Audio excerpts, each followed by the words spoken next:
If you've already listened to my episodes on Banff for non-skiers, visiting in December, or easy winter hikes, you might be wondering, isn't every winter month basically the same in Banff? What makes January or February stand out? Well, let me tell you.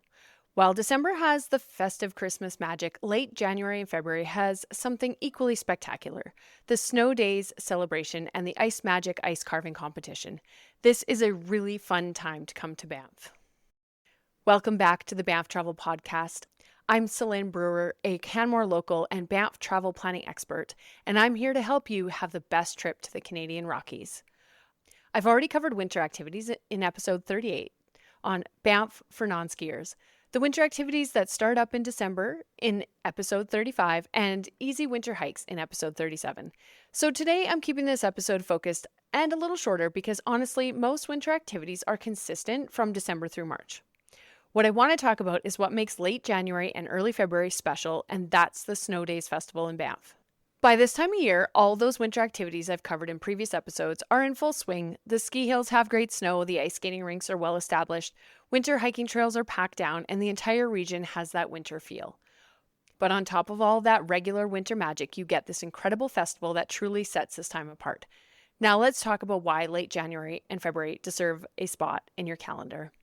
The Banff and Lake Louise SnowDays celebration runs from January 16th to February 8th in 2026, and it absolutely transforms the vibe of winter in Banff. Now let me tell you about my absolute favorite part of SnowDays: the snow sculptures in downtown Banff. Artists create these massive, intricate works of art right on Bear Street and throughout the town site. And when I say massive, I mean it. These aren't cute little snowmen. These are enormous blocks of snow transformed into wildlife, abstract designs, whatever the artists envision. The snow sculptures will go up starting January 18th and stay through February 8th as long as the winter temperatures allow for it. Now, what I love is that you can take your time walking around town discovering them. It's become my winter tradition, grabbing a coffee and just wandering around and admiring these incredible sculptures, Cascade Mountain as the backdrop, and you can do it any time of day at your own pace. It's free, and honestly, it's really become my favorite SnowDays activity. Ice Magic, which is the ice carving at Lake Louise, used to have this same peaceful feel when the sculptures were open to the public without being behind a fence, but it's changed quite a bit, and I'll talk more about that in a minute. The snow sculptures in the Banff town site have that magic feel that I used to love about the Ice Magic competition. Beyond the sculptures, there are tons of events throughout SnowDays. The play zone in Central Park is fantastic. They set up different winter activity stations where you can try different things, play oversized winter games, and just have fun. This is actually where my kids first put on skis when they were very young. The Bear Street Hub brings live music and entertainment right into downtown. Snow Nights runs through the entire festival with evening activities and entertainment. There's the Hot Chocolate Trail that started back in November and runs through February 8th. So basically a delicious excuse to visit participating cafes and restaurants for specialty hot chocolates. Trust me, after a cold day exploring, nothing beats a delicious hot chocolate. Now let's talk about Ice Magic at Lake Louise. So this runs from February 5th to 8th in 2026. This is still the crown jewel of SnowDays, but I want to be honest with you, it has changed quite a bit over the years, and you should just know what to expect. So world-class ice sculptors from countries around the globe still come to Lake Louise to compete, creating these massive, intricate sculptures with the Canadian Rockies as their backdrop. The artistry is absolutely incredible. We're talking enormous ice blocks transformed into those incredible art pieces. You'll find wildlife or entire scenes carved with such detail. Honestly, it's hard to believe it's even possible. But here's what's different. Ice Magic became so popular, which is great, but it's also changed the experience. The event that happens in front of Chateau Lake Louise is now behind a fence, and the viewing area can only be seen by people who have tickets. So it's definitely more of an organized event than the peaceful, open experience it used to be. I remember when you could walk right up to the sculptures, spend as much time as you wanted, and it was just open to anybody visiting Lake Louise on that day. It was magical, serene. People would take their time, see the ice sculptures, go skate on the lake. And now, as I mentioned, it's behind fences. You require tickets, though you can only get those if you're staying at a participating hotel. And obviously, having everybody go at certain times makes it much more crowded during those event days. Now, don't get me wrong, the sculptures are still absolutely stunning and worth seeing. But having done this for so many years, to me, it just feels very different than what it used to be. And also in the past, the sculptures would stay up for as long as they were safe to keep up after. So you could still see them weeks later if it was cold enough and just as you were visiting Lake Louise. I'm not sure if that still happens since the past couple of years. To be honest, it's been way too warm for them to keep them up. Now, I mentioned you need tickets for Ice Magic, and these are already available. They're free, but you can only get them if you're staying at one of the participating hotels, and you'll want to get them through your hotel. Alternatively, if you want to get to Ice Magic but you aren't staying at a participating hotel, you can also join some guided tours that offer it as an option. If I have any locals listening, you can also get them, and they are available right now as of December 8th. It's also important to know that along with your ticket is a shuttle pass, which is required for the event. So confirm with your hotel where you should catch the shuttle. Some hotels in Lake Louise will have a pickup. Others will need to take the shuttle from Lake Louise Ski Resort. The shuttle is required for the event. Now, keep in mind that while you're at Lake Louise, you can also enjoy skating on the lake, a nice walk along the lake shore, or even hiking to Fairview Lookout, so you can make more of a day of it if you attend the event. And that brings me to one more thing that I'm super excited about this year as part of the SnowDays Festival, and it's the new Art of Ice carving competition that's happening right in downtown Banff. So again, happening the same weekend, February 6th to 8th in 2026, and this gives you another chance to see ice carving up close. This will be the first time this is part of SnowDays Festival, so I don't have a ton of information, but I'm really excited to check it out this year.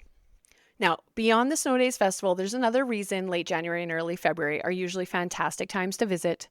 Well, not the past couple of years, but normally you get peak winter conditions without some of the challenges of earlier or later in the season with things melting. By late January, we've typically had enough snowfall that the entire landscape has that perfect winter wonderland look. The ski resorts should have some great coverage. All big three resorts are operating at their best. Cross-country ski trails throughout the region are in good condition. Snowshoeing is better because there's actually some deep snow, especially in areas like Kananaskis. Remember all those winter activities I covered in episode 38 on Banff for non-skiers? So by late January, they should all be running smoothly. Dog sledding, ice skating, sleigh rides, winter hiking, everything should be good to go. I will say that the past couple of years, we've had very warm temperatures during January, February, and even had some rain instead of snow. So I'm really hopeful that's not going to happen again. But just know that snow and cold temperatures aren't always a guarantee.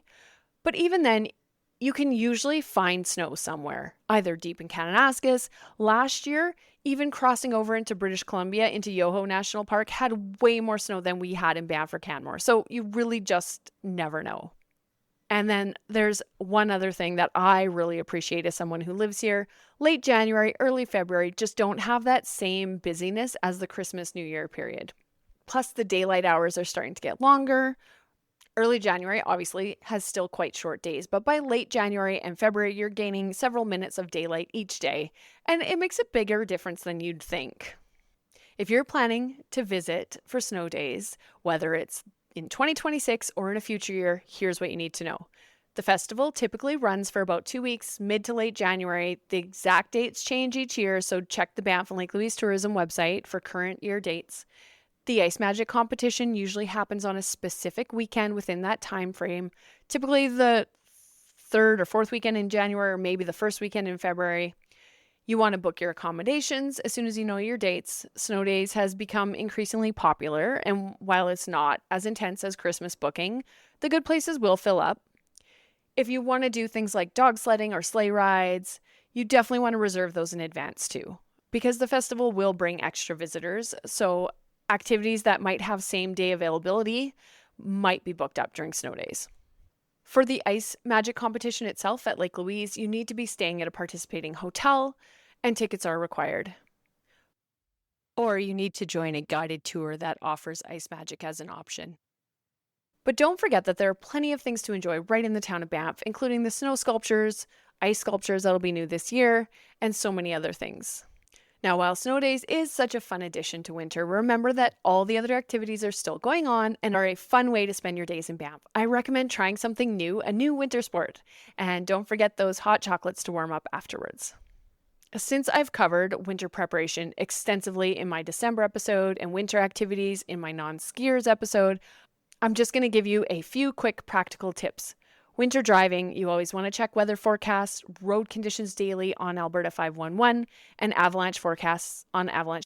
If you aren't comfortable driving in snowy and icy conditions, consider taking a different means of transportation, like the Banff Airporter from the airport to Banff, or even transportation like the Roam bus between the towns or around towns. What to pack? You actually want serious winter gear at this point. Insulated, waterproof boots, warm layers, windproof jackets, good gloves, warm hat, and those sunglasses for those super bright days when the sun is reflecting off the snow. You're going to need a park pass, especially if you're coming after mid-January. So watch for an episode in the coming weeks explaining the pass and what you're going to need. And as I have always said, check trail conditions before heading out. Not all summer trails are safe for winter hiking. Make sure you stick to those recommended winter trails and have the proper gear. Late January and early February in Banff really do offer something special with the SnowDays celebration. You get all the winter activities running at their peak, plus this incredible festival that brings extra magic to an already stunning winter landscape. Plus this incredible festival that brings extra fun to an already stunning winter landscape. I'll leave my guides to visiting in January and the SnowDays Festival in the show notes.